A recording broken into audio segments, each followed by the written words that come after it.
자, 말씀 듣기 전에 우리 옆 사람 또 앞뒤 사람 인사할까요? 하나님의 일하심을 기대합시다. 하나님의 일하심을 기대합시다. 네, 한 번 더 인사했으면 좋겠습니다. 환한 얼굴로요. 환한 얼굴 말고요. 환한 얼굴로. 자, 오랜만에 가까이 뵙니다.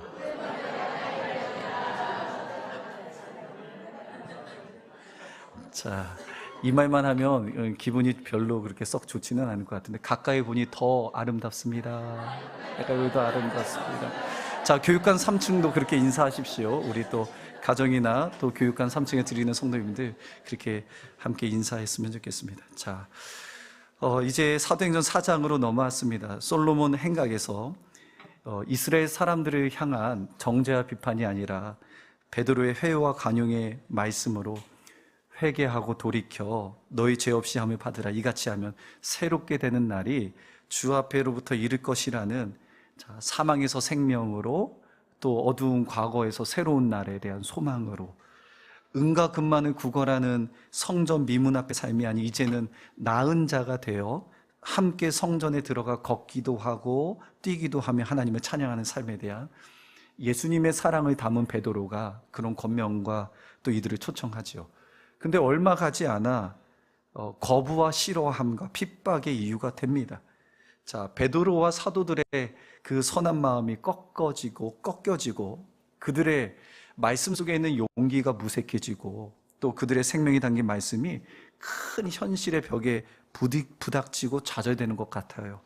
4장 1절과 3절의 말씀을 보니까 그 장면을 생생하게 기록하고 있습니다. 사도들이 백성에게 말할 때에 제사장들과 성전 맡은 자와 사두개인들이 이르러 예수 안에 죽은 자의 부활이 있다고 백성을 가르치고 전함을 좋아해요, 싫어해요? 싫어하여 그들을 잡음에 날이 이미 저물었으므로 이튿날까지 어떻게 했습니까? 가두었습니다. 한글 성경에는 우리말의 어순상을 말할 때에 라는 1절에 보면 세 번째 어절에서 나타나거든요. 그러나 헬라어 원문에 보면 이 단어가 제일 앞에 기록되어 있어요. 어떤 뜻이냐면 이들의 저항과 싫어함과 사도들을 잡을 만큼의 분노가 설교가 끝난 후가 아니라 그들이 설교를 계속 말하고 있는 그 중간에 일어난 임을 분명히 알게 할 수 있는 것이죠. 아마 사도들이 얘기했던 것은 베드로와 요한이 계속적으로 솔로몬 행각에서 이 놀라운 일에 대한 나사렛 예수 그리스도의 이름에 대한 또 예수 이름을 믿기 위한 그런 말씀의 선포였을 겁니다. 그나마 백성들은 조금 전에 성전 미문 앞에 앉아있던 40년 동안 한 번도 걸어보지 못한 사람이 예수의 이름으로 걷게 된 일들 때문에 아마 호의적으로 듣고 있을 수 있으나 느닷없이 제사장들과 성전 맡은 사람 그리고 사두개인들이 솔로몬의 행각 앞에 이렇게 불쑥 드러나서 베드로와 요한을 잡아 이튿날까지 가둡니다. 그리고 사내들인 공회 앞에 신문까지 이르게 됩니다. 성도 여러분, 그렇다면 이 솔로몬 행각에 갑자기 느닷없이 나타난 이 사도들을 잡아버린 사람들은 어떤 사람들일까요? 자, 먼저 한번 살펴보면 누구였냐면 제사장들이었습니다. 제사장들. 자, 제사장들은 어떤 사람들이죠? 어떤 그룹이죠? 성전 안에 있는 사람이에요. 뿐만 아니라 그들은 모든 제사 및 각종 의식을 집전하던 자들이었습니다. 모든 종교 의식을 주관하는 사람들이 누구였습니까? 제사장들이었죠. 하나님의 선민의 이스라엘 백성들의 명실상부한 리더들, 지도자들이 제사장이었어요. 하나님 없이는 살 수 없고 하나님 때문에 자신의 삶을 유지하는 사람들이었습니다. 6절에 보니까 당시의 제사장들의 최고 우두머리인격인 대제사장 안나스와 가야바도 그곳에 있었어요. 그리고 대제사장의 문중이 다 참여하였다라고 말씀에 기록되어 있습니다. 대제사장의 안나스와 가야바는 누구입니까? 자, 유대인들을 선동하여 예수님을 십자가에 못 박아 죽이지 않을 수 없도록 빌라도 총독에게 그렇게 압력을 가했던 사람이 안나스와 가야바입니다. 아마 재판의 관례대로 반원형으로 딱 그들이 제사장들이 앉아 있었을 거고 제 상석에는 누가 앉아 있었을까요? 안나스와 가야바가 앉아 있었겠죠. 그리고 사도들은 그 가운데에 놓고 신문을 당했을 겁니다. 사내들인 공회의 중심에 서 있는 그 베드로와 요한의 마음이 어떠했을까요? 무엇이 그들의 기억에 밀려 들어왔을까요? 예수님에 대한 기억입니다. 그 이유는 거짓 증인들을 세워서 그들의 말을 따라 우리 주님께 부당한 죄를 떠넘기고 그 법정에서 결국은 십자가에 못 박으라는 처형이 일어났기 때문이죠. 그 동일한 법정에 이 두 명이 서 있는 겁니다. 자, 그곳에는 어떤 정의를 기대할 수 없습니다. 하나님의 뜻, 그 선의를 그곳에 가질 수 없습니다.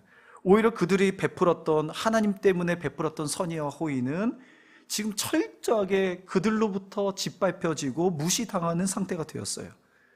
베드로와 요한이 이런 생각을 하지 않았을까요? 아, 역사는 이렇게 똑같이 반복되는가? 결국은 예수님과 똑같은 운명을 우리들도 당해야 하는가? 라는 생각을 했을 수도 있습니다.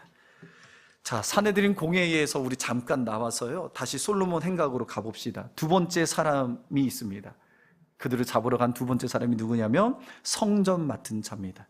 영어 성경을 보니까 더 템플 가드입니다.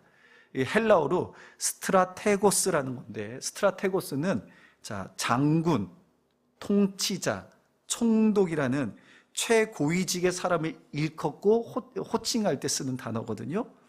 당시 예루살렘의 성전에는 치안과 경비가 24그룹이 나누어져서 그렇게 성전을 지켰다고 해요. 그 지키는 그 가드들의 총책임자가 이 스트라테고스라는 사람입니다. 이 스트라테고스라는 성전 맡은 자가 대제사장에 이어 유대교 서열 제2위, 그러니까 엄청난 힘과 권력을 가진 자입니다.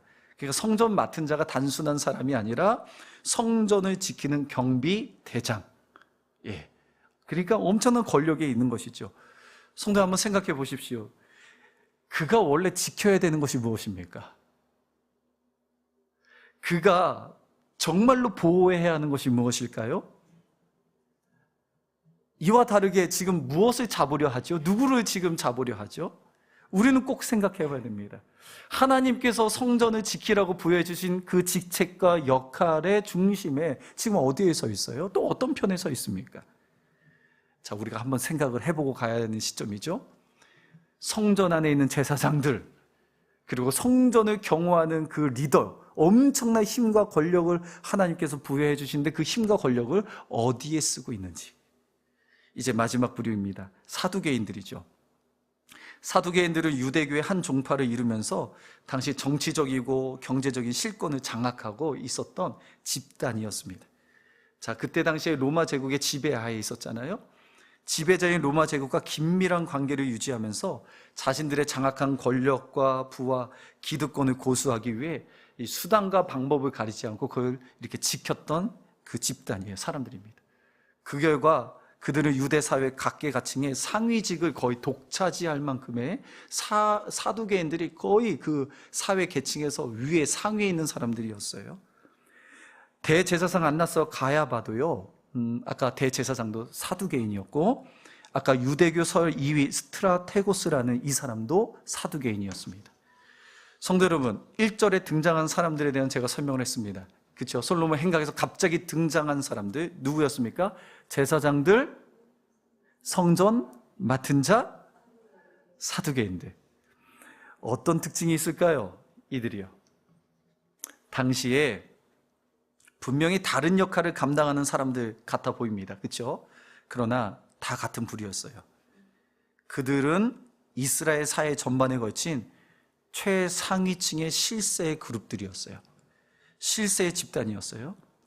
권력이 있고 부가 집중되어 있고 그들 손 안에는 그 권력과 부를 지키기 위해 현세의 그 삶에만 중점으로 생각했던 사람이에요. 이것은 보이지 않는 하나님과 막연한 현세가 아닌 내세를 믿기에는 그들이 이 땅에서 가지고 누리고 있는 권력과 부의 위력과 현실이 너무 크게 여겼기 때문이죠. 그래서 사두개인들은 자신들의 권력과 부를 지탱시켜주고 있는 기존 사회와 종교의 질서와 근간을 뒤흔드는 이 나사렛 예수님이 싫은 거였어요. 예수님의 가르침도 너무 못마땅한 거죠. 그래서 제거하기 위해서 그들은 결국 예수님을 십자가에 못 박아 죽이는 그 큰 그룹이 되었습니다. 대제사장과 이 사두개인들이요. 예수님과 예수님의 가르침을 받아들이지 않고 버린 이유가 여기에 있습니다. 그들의 현실에 있는 것이죠. 자, 뿐만 아니라 4장 2절 말씀 우리 한번 볼까요? 4장 2절 말씀 다 함께 읽겠습니다. 한번 읽을까요? 시작.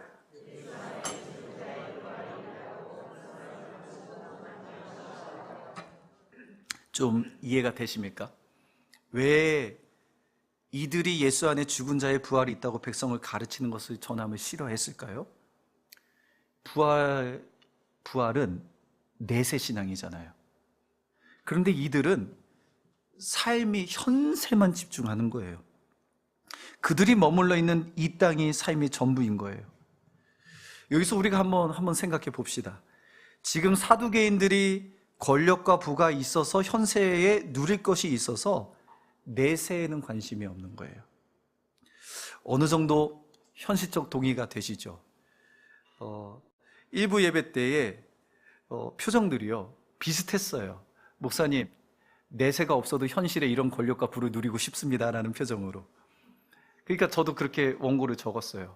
현실적 동의 되시죠? 여기에서 너무 잘 먹고 잘 사니까 굳이 천국에 갈 이유가 뭐가 있어요? 그렇죠? 그렇죠?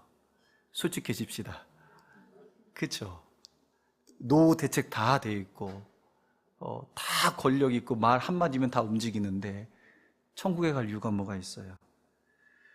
그리고 누군가에게는 그들의 삶이 부러움의 대상이 될 수 있겠지만 이들의 모습은 성전 미문 앞에서 은과 금을 구걸하면서 나면서부터 걷지 못한 이와 별다른 차이가 없어 보입니다.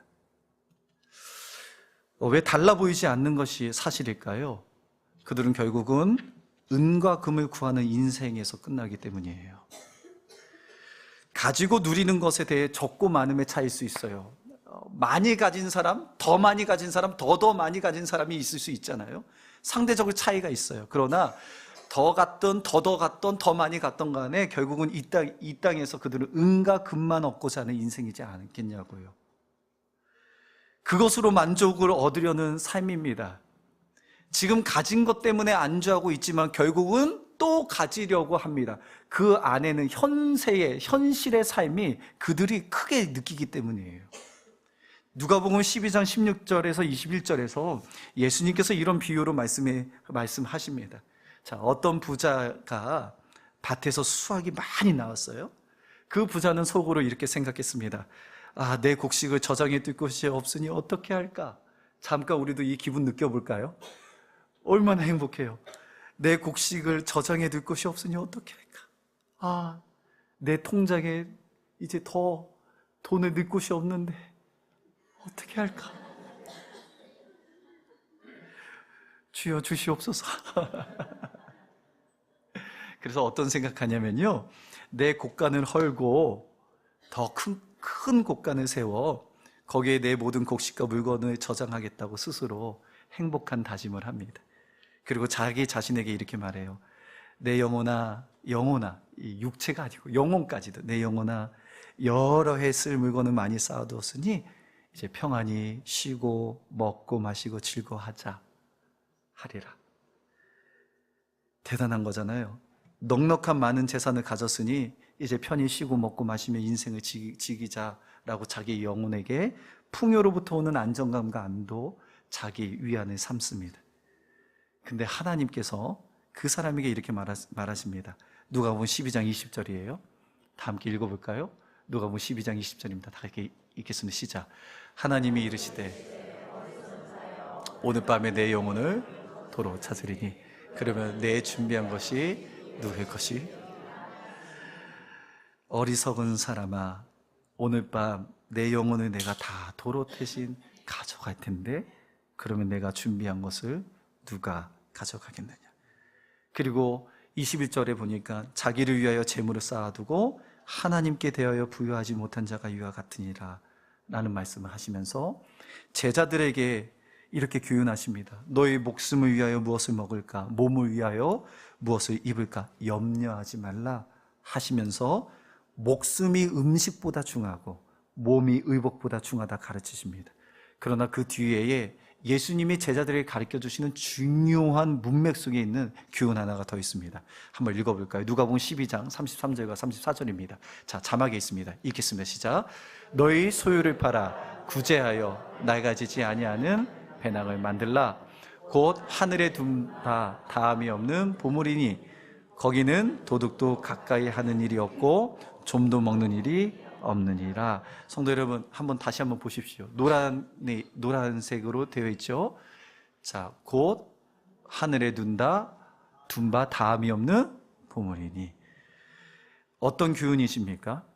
사두개인들이 생각하는 그들의 신앙은 성전 안에 있고 성전을 지켰고 하나님이 주신 힘과 권력을 누렸지만 현세의 삶에서 인생이 끝나는 것이라고 생각했어요. 그러나 오늘 말씀 보니까 그 아까 부자가 모르고 있는 하늘이 있다는 겁니다. 그가 알지 못하는 하늘에 다함 없는 보물, 거기가 있다는 겁니다. 성도님, 어떤 의미입니까? 영원한 내세가 있다는 거예요. 영원한 내세. 현세의 삶의 전부가 아니라 도둑이 가까이 하지도 못하고 좀도 먹지 않는, 어떤 뜻이에요? 온전하게 하나님께서 보호하시는 하늘의 세계가 있다. 영원히 있다. 그 말씀입니다. 멸망하지 않는 영원한 세계. 자, 이것이 왜 이렇게 되었습니까? 예수님의 부활하심 때문이었습니다. 그리고 그와 연합된 우리에게 주시는 부활의 신앙입니다.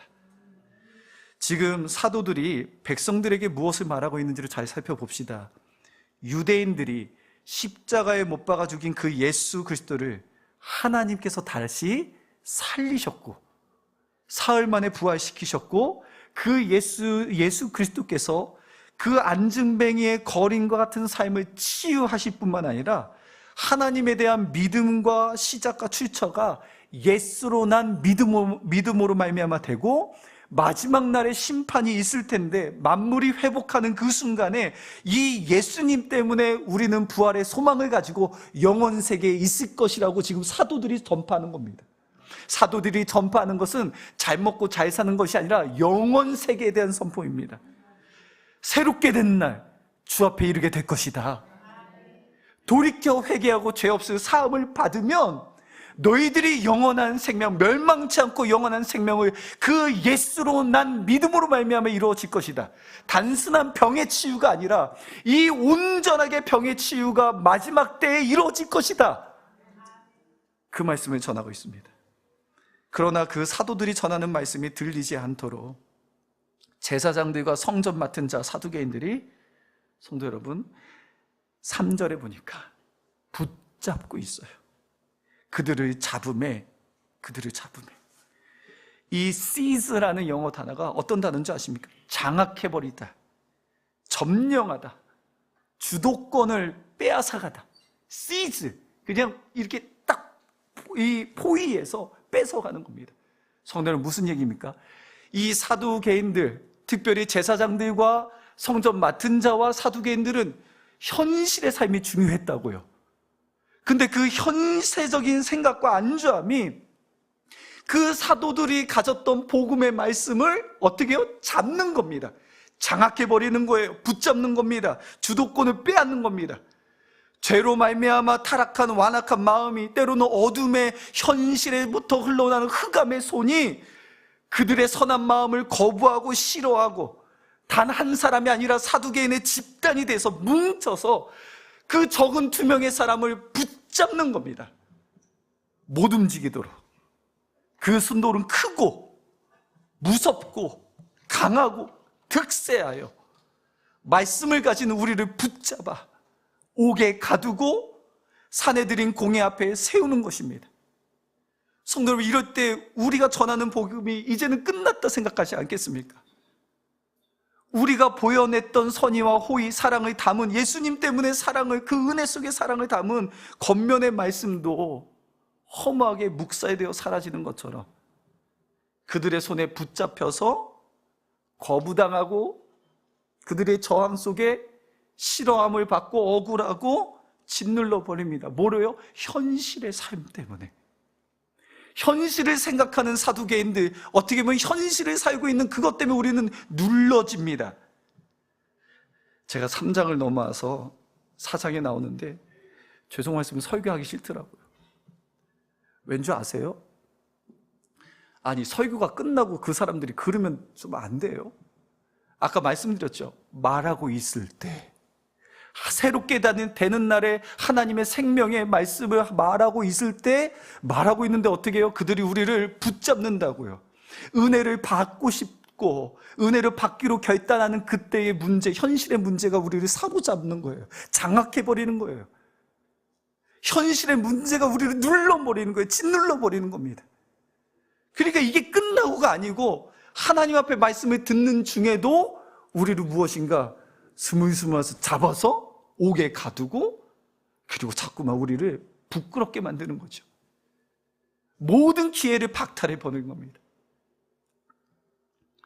그들의 손에 이렇게 짓눌려지는 거죠. 이 손이라는 것, 그들의 현실의 삶에 먹고 사는 문제, 때로는 병의 문제, 때로는 자녀의 문제, 직장의 문제, 내 미래의 노후의 문제, 이 문제에 우리가 말씀이 있지만 눌려질 수밖에 없는, 잡아버리는 거예요. 딱 잡아버리는 거예요. seize, 그냥 딱 잡아버리는 거예요. 그러나 성도 여러분, 제가 오늘 4절 때문에 말씀을 전해야 되겠다 다시 일어났습니다. 4절 말씀인데요, 한번 다 같이 한번 읽을까요? 읽겠습니다. 시작. 말씀을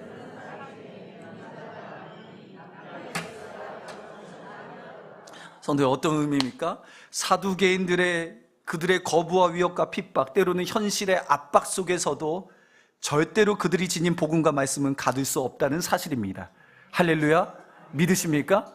그들이 가졌던 말씀, 자, 그들이 처한 모든 상황과 반대적으로 말씀을 들은 사람 중에 믿는 자가 많으니 남자의 수가 약 몇 명이요? 5천. 자, 말씀은 지금도 일하고 계실 줄 믿습니다. 예. 그들은 사로잡혔지만 말씀은 지금도 일하고 계시는 거예요. 하나님이 살아 계신 것처럼 하나님의 말씀도 영원 세계까지 일하고 계신 겁니다. 여자들과 어린이들을 계수하지 않는 수가 이렇다면 더 많았을 거예요. 저는 수의 결과의 문제를 얘기하는 게 아닙니다. 말씀의 능력에 대해서. 사로잡히지 않는 그 말씀, 주눅들 수 없는, 위축될 수 없는, 이것은 예수 그리스도의 이름에 대한, 그 사람을 낫게 할 뿐만 아니라 지금도 예수 그리스도의 이름의 능력이 있음을 보여주는 사건입니다. 증거입니다. 성도 여러분, 이 세상의 어둠이 짙으면 짙을수록 말씀을 가진 우리의 삶이 더더욱 빛날 줄을 믿습니다. 우리를 붙잡으면 붙잡을수록 우리에게 말씀이 임해 있기 때문에 그 어떤 손이 우리를 잡을 수 없습니다. 억압할 수 없습니다. 누릴 수 없습니다. 하나님의 말씀은 현세뿐만 아니라 영원하기 때문에 세상 끝날까지 그 말씀이 우리를, 말씀을 지키는 자들과 더불어 그 말씀이 실제가 되는 은혜가 4절에 있는 겁니다. 4절에. 예. 말씀을 전할 때 많은 사람들이 방해할지라도 그 말씀이 거기 꺾이지 않는다고요. 시편 119편 165절의 말씀 보니까 주의 법을 사랑하는 자에게는 무엇이 있으니? 큰 평안이 있으니 그들에게는 무엇이 없으리이다? 장애물이 없으리라. 믿으십니까? 아멘입니다. 아멘입니다. 주의 법, 주님의 살아있는 말씀을 사랑하는 자에게는 큰 평안이 있으니, 문제가 없는 평안이 아닙니다. 문제 중에 주는 평안입니다. 장애물이 없는, 장애물이 사라지는 게 아니고 장애물이 있더라도 그게 장애물처럼 느껴지지 않는 거예요. 왜냐하면 말씀이 있기 때문에. 복음과 우리의 삶이 이 세상의 그 어떤 현실도 장애물이 될 수 없게 만든다는 겁니다. 성도 여러분, 여러분들이 오늘 그 말씀이 가진 자인 것을 확신합니다. 그러나 또한 한편으로는 제사장들과 알 법한 사람들, 때로는 나를 위해서 위해줘야 되는 사람들, 한번 생각해 보십시오. 베드로가 선의와 호의를 가지고 얘기했다니까요. 새롭게 된 날이 있으리 돌이켜 회개하고 죄 없이 받고 그렇게 주님 앞에 나오라. 이것만큼 사랑이 담긴 권면이 어디 있습니까? 초청이 어디 있어요? 그런데 그거 말할 때 뭘 한다고요? 그 말할 때 잡아가요. 그러니까 여러분들 지금 마음에 이제는 작정해서 내가 이제 호의와 선의를 베풀어야 되겠다 되더냐고요. 안 그래요? 이 4장이 그걸 보여주고 있는 겁니다. 3장의 좋은 분위기가 좋은 결과로 가는 게 아니고 이 좋은 분위기가 어떻게 나쁘게 바뀌는지를 보여주고 계신 거예요. 그러나 나빠진 게 아닌 게 말씀이 좋고 그 말씀이 움직이는 것도 좋은 것이고 말씀의 결과도 좋은 거기 때문에 상황이 안 좋은 것이지 그 말씀은 그 중에도 능력이 있는 줄을 믿습니다. 예, 그걸 보여주고 계신 겁니다. 성도 여러분, 우리의 인생에 장애물이 있지만 여러분들의 또한 장애물이 없어질 줄을 믿습니다. 오늘 이제 마지막 11절을 다 함께 읽어볼까요? 11절입니다. 4장 11절이요. 다 함께 읽겠습니다. 시작. 이 예수는 너희 건축자들의 버딘 돌로서 집 모퉁이에. 성도 여러분, 한번 생각해 보세요. 마지막에 단락이긴 한데 웬만한 사람이라면 사내들인 그 공회 앞에서 그 분위기에 얼마나 압도되어 권위에 눌렸겠어요. 충분히 주눅들만 하잖아요. 근데 베드로는 주저없이 너희가 못 박아 죽였으나 하나님이 다시 살리신 예수 그리스도의 이름으로, 그분의 이름의 능력으로 이 병이 나음을 얻었다라고 당당하게 밝힙니다. 그리고 이 답변으로 끝을 맺고 있어요. 너희가 버린 돌인 그 예수가 이제는 집을 세우는 모퉁이의 머릿돌, 주춧돌이 되었다. 어떤 의미입니까? 예수님께서 우리의 주춧돌이 되어주셨다는 거예요. 그래서 흔들리지 않는 겁니다. 흔들리지 않는 주초가 예수님이시기 때문에 우리가 요동하지 않는 거예요. 자, 여기서 끝납니까? 하나님이 나를 세운 것처럼 우리의 가정을 예수님의 주춧돌에 세우셨습니다. 우리의 일터와 학교와 교회와 우리의 삶을, 예수를 믿는 자들 모든 그의 삶의 영역을 현세뿐만 아니라 영원까지 예수님께서 친히 주춧돌이 되어주셨습니다. 사두개인들은 어떤 사람들이 스스로 자기 인생의 주춧돌을 만들려다가 결국은 70이요 강건하면 80인데 그 인생이 단 줄 알고 은과 금만을 구하다가 망하는 인생 아닙니까? 그러나 예수님을 믿는 사람은 현세뿐만 아니라 내세에 영원토록 주님과 함께함을 믿는 자들 아닙니까? 예수님께서 그 주춧돌이 되어주셨어요. 건축자의 버린 돌이 모퉁이의 주춧돌이 아름답게 되온 것. 근데 그걸 누가 알았을까요? 베드로가 알았습니다. 밤이 되는 수고 속에 물고기만 잡아야 되는, 사람 낚는 어부가 아니라 물고기 잡으면서 죽어 마땅할 인생인데 그렇게 살다가 고된 노동 속에서, 허무 속에서 공허하게 살아야 되는 베드로가 밤이 되는 수고 속에 주님의 말씀이 들어와 들려지니 사람 낚는 어부가 되어 사람을 취할 때에 이제 아는 거예요. 내 인생도 버린 돌과 같은 인생인데 예수님이 주춧돌 대신 내 인생을 찾아와 주셔서 예수님이 그 반석이 되어주시고 내 인생도 반석되어 세워주신 것을 아는 겁니다. 베드로도 이제는 모퉁이 돌이 되어가니 그것을 고백하는 겁니다. 여러분 그렇지 않습니까? 우리의 인생에 평생에 아침에 출근하고 저녁에 일하고 그렇게 일하다가 몸이 쇠해져서 그렇게 죽음이라는 심판의 형벌을 못 벗어나는 인생 아닙니까? 그러나 오늘 이 성전에 이렇게 앉아있는 것은 미문 바깥에서 앉아있을 수밖에 없는 인생이 예수님께서 찾아와 주셔서 예수님 때문에, 그 믿음 하나 때문에 우리는 영원 세계까지 꿈꿀 수 있는 소망이 생긴 거 아닙니까? 버린 돌의 인생이 아니라 이제는 주춧돌이 되는, 이 머릿돌이 되는 고귀한 인생이 된 거 아닙니까? 빛과 같은 인생이 되는 거 아닙니까? 예수님은 우리 인생의 주춧돌이 되었음을 고백할 때에 누구든지 예수 그리스도를 자기 인생의 주춧돌로 삼기만 하면 어떤 인생이든 성전 미문 바깥의 삶이 아니라 성전에 들어와 뛰기도 하고 하나님을 찬송하며 그리고 그들과 믿는 사람들과 함께 가슴으로 안고 이제 새로운 날을 경험하는 거 아닙니까? 이 새로운 날이 오늘뿐이겠습니까? 오늘도 새롭고 겉사람은 후패해지나 우리의 마음은 날마다 새롭도다. 그걸 경험하는 거 아닙니까? 사랑하는 성도, 이제 말씀을 맺도록 하겠습니다. 예수님께서 우리를 결코 무너지지 않는 영원한 집으로 우뚝 세워주실 것을 믿습니다. 갈릴리 빈문 어부 베드로가 예수님 때문에 그 복음의 말씀, 그 말씀의 역사를 가지고 늘 붙잡히는 환경과 사람들 가운데서도 그 말씀을 곧게, 때로는 말씀에 사로잡혀 살았던 것처럼. 보십시오. 저는 이 말씀이 베드로를 사로잡은 것 같아요. 성령의 충만과 오순절의 기도를 통해서 그 말씀이 깨달아지니 이 말씀이 이제는 내 삶의 근간이 되어지는 겁니다. 당당하고 담대하고 환경에 요동치지 아니하고. 성도들 꼭 기억하십시오. 여러분들의 문제보다 하나님이 더 크십니다. 여러분들이 지금 하고자 하는 그것보다 하나님의 계획이 더 위대하십니다. 말씀이 들려지지 않고 믿지 않는 자들에게 오히려 그 말씀의 능력을 믿고 그 자리를 기도하고 인내하는, 오늘 그 공회 가운데 서 있는 베드로와 요한의 모습을 보게 되었습니다. 성도 여러분, 사실은 우리는 이 사두개인들처럼 가진 재물이 없을 겁니다. 그들만한 지식이 없을 거예요. 건강도 없을 겁니다. 아마 이 방송을 병원에서 듣고 있는 우리 지체들도 있을 겁니다. 남이 가진 거 우리에게 없습니다.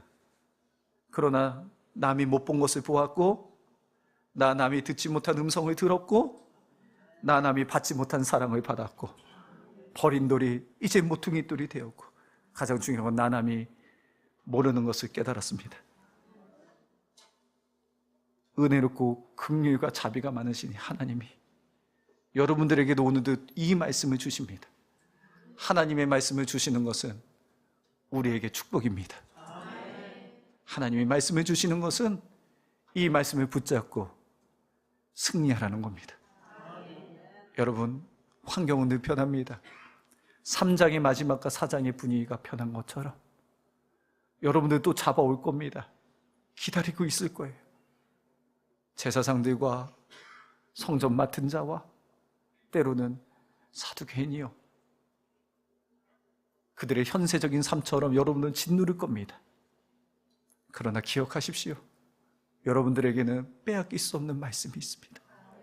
누구도 짓누를 수 없는 생명의 말씀이 있습니다. 그 말씀을 붙잡고 요동하는 인생이 아니라, 흔들리는 인생이 아니라 영원한 세계를 바라보고 이 말씀 속에 그 성취하실 그 구원의 그날을 바라보고, 아무리 생각해도 사두개인들은 지금 큰 착각이 있는 것 같아요. 천국이 이들이 몰라서 그렇죠. 성도 여러분, 여러분들이 천국을 몰라서 그렇죠. 사실은 저도 말하면서 저도 잘 몰라요. 그러나 제가 아는 곳은 그토록 보고 싶은 주님을 만날 수 있는 곳이란 거예요. 이 땅의 눈물을 닦아줄 사람이 아무도 없고, 내 마음의 깊은 곳에 그 눈물을 받아낼 사람이 없는데, 오죽하면 마지막 날에 우리의 눈물을 닦아주신다 합니까? 가족도 닦아줄 수 없는 눈물, 때로는 아무도 알 수 없는 그 눈물을 주님은 아셔서 착하고 충성된 종아 수고했다. 그리고 혼인잔치에, 어린 양의 혼인잔치에 우리를 초청해 주신 거 아닙니까? 그래서 여러분들이 없는 것 때문에 불편해하지 말고, 부족한 때문에 불평하지 말고, 이미 나에게 예수로 난 믿음으로 말미암아 그것이 기쁨이요 감사요 즐거움으로 승리하는 우리 모두였으면 좋겠습니다. 찬양팀 나오셔서 함께 찬양하도록 하겠습니다.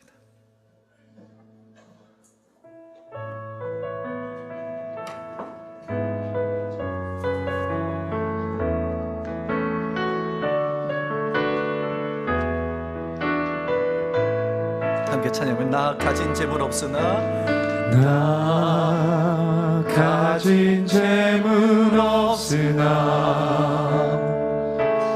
나 남이 가진 지식 없으나,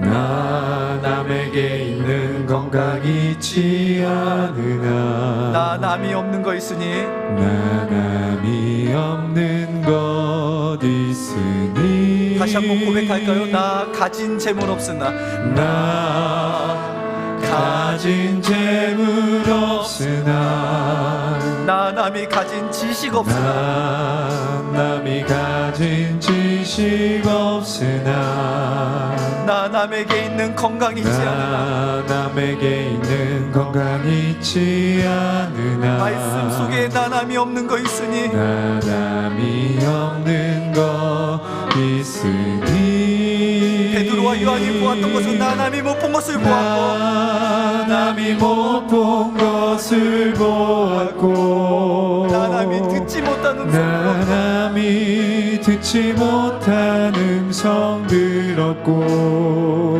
나 남이 받지 못한 사랑 받았고 나 남이 받지 못한 사랑 받았고 나 남이 모르는 것 깨달았네 공평하신 하나님이 공평하신 하나님이 나 남이 가진 건 나 없지만 나 남이 가진 건 나 없지만 공평하신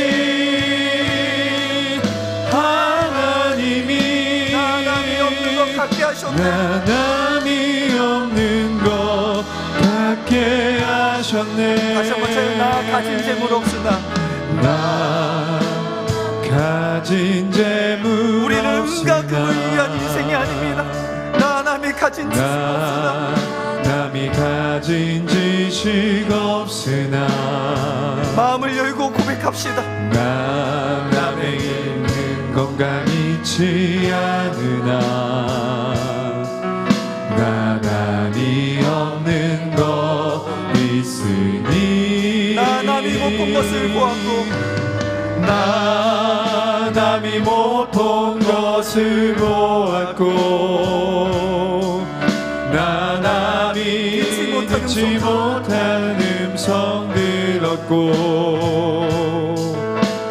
나 남이 받지 못한 사랑 받았고 나 남이 모르는 것 깨달았네 하나님을 찬송합시다 성전에서 찬송합시다 공평하신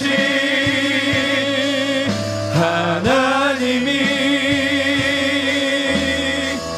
나 남이 가진 건 나 없지만 공평하신 하나님이 나 남이 없는 것 같게 하셨네 공평하신 하나님이 나 남이 가진 건 나 없지만 공평하신 하나님이 나 남이 없는 우리 마지막으로 또 찬양할까요? 공평하신 하나님이 공평하신 하나님이 아멘 아멘 아멘 나 남이 가진 건 나 없지만 공평하신 하나님이 나 남이 없는 것 같게 하셨네 세상은 어둡습니다 그리고 우리를 환영하지 않습니다 그 손들은 크고 무섭고 강하고 득세하여 언제든지 우리를 붙잡아 오게 가두고 공의 앞에 세우기까지 합니다 그 안에 이제 말씀은 다 끝났구나 복음이 전하는 것이 끝났구나라고 우리의 선의와 호의와 사랑을 담은 겉면의 말씀도 허무하게 묵살되어 사라지는 것처럼 보일 수 있습니다 아무런 저항도 못하고 거부도 못하고 그들의 싫어함 속에 짓눌려 버릴 수도 있습니다. 현실이 그렇게 올 수 있습니다. 그러나 우리가 가진 말씀과 복음은 가둘 수 없습니다. 세상이 어둠이 짙으면 짙을수록 그 말씀은 빛날 줄을 믿습니다. 그 말씀이 지금 우리에게 임해 있고 그 어떤 손이 우리를 막을 수 없습니다. 억압할 수 없습니다. 누를 수 없습니다. 하나님의 말씀은 능력이 있고 우리에게 큰 평안을 주시며 장애물도 없게 하시는 그 믿음을 주십니다. 오늘 주여, 우리의 삶의 3장에 끝났던 그 분위기 속에 4장에 이 두렵고 떨리는 상황 속에서도 그들이 말씀을 잊지 않았던 것처럼 베드로와 요한이 오히려 당당하게 그 말씀에 사로잡히며 그 말씀을 전했던 것처럼 우리도 믿음으로 이렇게 삶을 살아내게 하여 주시옵소서. 아멘. 주여, 오늘 내 안에 나 남이 가진 거 없는 거 주셨사오니 하나님 이거 놓치지 않게 하옵소서. 현실보다 크신 하나님 우리가 놓치지 않게 하여 주시옵소서라고 아멘. 우리가 주시는 말씀에 따라 우리가 결단하여 기도하도록 하겠습니다. 함께 기도하겠습니다. 하나님 아버지, 주여, 하나님 아버지, 하나님 인도하여 주시옵소서. 하나님 그렇습니다. 하나님 온전히 주의 말씀밖에 없음을 고백하고 그들의 손으로 우리를 거부하고 저항하고 싫어하며 짓눌러 버릴 때마다 하나님 말씀을 들은 사람들의 믿는 자가 많아지는 말씀의 능력을 믿게 하여 주시옵소서. 이들에게 말씀을 부어해 주셨사오니 주여, 그 가둘 수 없는 말씀으로 일어나게 하여 주시옵소서. 하나님의 그 말씀으로 승리하게 하여 주시옵소서. 하나님 말씀으로 담대하게 하여 주시옵소서. 하나님의 그 말씀이 우리의 삶에 더욱더 빛을 발하게 하여 주시옵소서. 그 말씀이 우리에게 임한 것을 보게 하여 주시옵소서. 억압될 수 없고 누릴 수 없고 하나님의 그 영원하신 하나님의 말씀이 하나님의 우리의 삶 가운데 일어나게 하여 주시옵소서. 하나님 우리의 현실에 우리의 영혼이 눌리지 아니하고 하나님 돌파하며 하나님 주의 말씀으로 승리할 수 있도록 주님 은혜를 부어주시옵소서. 현실의 삶에 눌려진 인생이 아니라 하나님, 그래서 은가금을 구하는 인생이 아니라 하나님의 성전에 들어와 하나님 앞에 내 인생을 맡기고 하나님의 그 말씀에 따라 사로잡힘을 받으며 하나님의 성경의 능력을 믿고 하나님 아버지여, 주님 우리가 가진 것이 없지만 주님 때문에 가졌다고 고백하는 자들이 되게 하여 주시옵소서. 뿌리 내림받게 하여 주시옵소서. 하나님 주님께 온전히 의지하게 하여 주시옵소서. 주님 들어주시옵소서. 한 번 더 기도할까요? 지금 나를 사로잡고 있는 이 현실보다 주님의 말씀의 크심을 내가 말씀을 통해 깨달아지고 믿는 시간 될 수 있도록 기도합시다. 아멘. 하나님, 우리의 질병의 문제든 경제의 문제든 무슨 문제든 하나님 이것보다 말씀의 역사가 크시고 말씀이 일하고 계신 것을 믿습니다. 아멘. 하나님이 일하신 것처럼 그 말씀의 역사를 믿고 우리가 승리하게 하여 주시옵소서라고. 아멘. 주님, 승리하게 하여 주시옵소서. 아멘. 흔들리지 않게 하여 주시옵소서. 아멘. 예수의 주춧돌에 우리를 세워 주시옵소서라고 이 시간에 다시 한번 주여 한번 부르기도 합니다. 주여, 하나님 아버지, 하나님 주여, 하나님 아버지, 하나님 주님, 그 말씀의 능력으로 우리가 믿으며 하나님 우리가 나아가며 연약한 하나님 마음, 아버지, 우리가 승리하며 하나님 우리가 나아갈 수 있도록 부족한 하여 사람들입니다. 주시옵소서.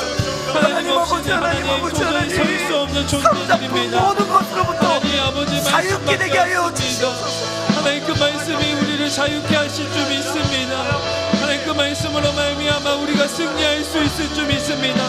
하나님 우리의 현실은 보이지 오, 않지만 하나님 아버지, 하나님 나의 상황과 주여, 나의 현실은 하나님 어둠 아버지, 가운데 있지만 아버지 주의 말씀이 하나님 우리의 등불 되게 하여 주시옵소서. 하나님, 하나님 그 어둠 가운데 그 아버지 영광의 빛이 주여, 비춰지게 우리의 하여 믿음을 주시며 강하게 하여 주시옵소서. 하나님 보이지 않는 주님 그 길 말씀에 사로잡혀 가운데 주의 하나님의 길을 그 보게 하여 환경을 넉넉히 주시옵소서. 이기며 하나님의 주의 그 길을 상황을 보게 하여 정복하고 주시옵소서. 승리하며 담대하게 하여 하나님, 주의 주시옵소서. 길을 보게 좌우와 하여 우러나 주시옵소서. 지치지 아니하고 믿음의 주춧돌 위에 우리를 세우시는 역사하시고 그 다스려 주님의 주시옵소서. 믿음으로 말미암아 하나님 우리의 영안을 표의 들어 치유를 보이지게 하여 얻고 우리의 주시옵소서. 삶의 치유를 얻고 하나님의 영원한 세계를 바라볼 수 그 있도록 길을 하여 바라보게 하여 주시옵소서. 주시옵소서. 하나님 우리의 영적인 눈을 들어 아버지 그 길을 바라보게 하여 주시옵소서. 하나님, 우리가 얽매인 것이 많습니다.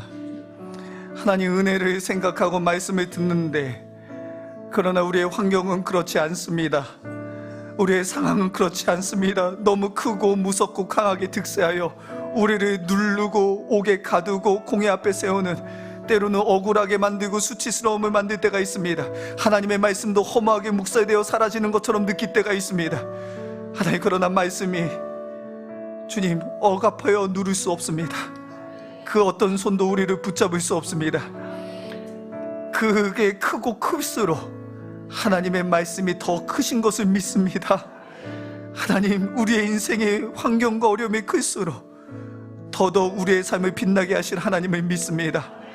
하나님, 주의 법을 사랑하는 자에게 큰 평안이 있는 것처럼 오늘 말씀을 가진 이들에게 큰 평안이 임하게 하여 주시옵소서. 장애물이 없는 게 아니라 장애물 속에서도 없는 것과 같은 믿음으로 살아가게 하여 주시옵소서. 주님, 건축자의 버린 돌이 우리의 인생입니다.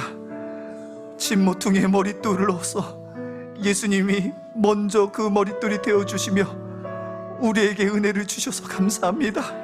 현세의 삶에서 망할 인생, 끝날 인생, 주님 때문에 영원한 생명을 누리게 하셔서 감사합니다. 주님, 그 영원한 생명 바라보며 우리가 가야 될 영원한 그곳을 바라보고 믿음으로 이겨나가게 하여 주시옵소서. 승리하게 하여 주시옵소서. 하나님, 이 땅의 삶을 회피하는 삶이 아니라 어떤 상황 속에서도 믿음으로 말미암아 말씀 때문에 사로잡혀 하나님 모든 것이 해석되어지고 깨달아져서 오히려 더 선의를 가지고 호의를 가지고 말씀을 담대히 전하는 자들 되게 하여 주시옵소서. 하나님, 흔들리지 않는 자들 되게 하여 주시옵소서. 바람에 나는 겨와 같이 움직이지 아니하고 하나님의 믿음의 반석에 뿌리는 애는 든든한 시냇가에 심겨진 나무와 같은 인생 되게 하여 주시옵소서. 저를 따라 열매를 맺기를 원합니다. 메마르지 않기를 원합니다. 주여, 말씀이 들려질 때 아멘 하는 자들에게 이 말씀이 능력으로 함께하여 주시옵소서. 하나님, 시민교회 리모델링을 시작하기 전 하나님 앞에 하나님의 일하심을 기대합니다. 우리의 마음을 새롭게 하여 주시고 우리의 심령의 기도가 하늘에 상달되어 하나님 모든 교회들이 일어나는 곳에 하나님 정말 베드로의 말씀의 통로와 같이, 축복의 통로와 같이, 사랑의 통로와 같이, 그 선의의 통로와 같이 사용됨을 받았던 것처럼 우리 교회를 사용하여 주시고 우리의 인생을 사용하여 주시고 우리의 자녀들을 사용하여 주시옵소서. 우리의 일터와 우리의 가정과 하나님 우리의 기도를 사용하여 주시옵소서. 하나님, 한 주 동안 악한 마귀에게 지지 아니하고 능히 서서 하나님의 전신갑주를 취하고 진리의 허리띠, 하나님의 의의 하나님의 호심경, 하나님 또 하나님 평안의 복음의 신, 구원의 투고, 성령의 검을 가지고 하나님 마지막 때에 믿음으로 말미암아 승리하는 우리 시민교회 모든 주의 권속들 되게 하여 주시옵소서. 예수님의 이름으로 축복하여 기도합니다.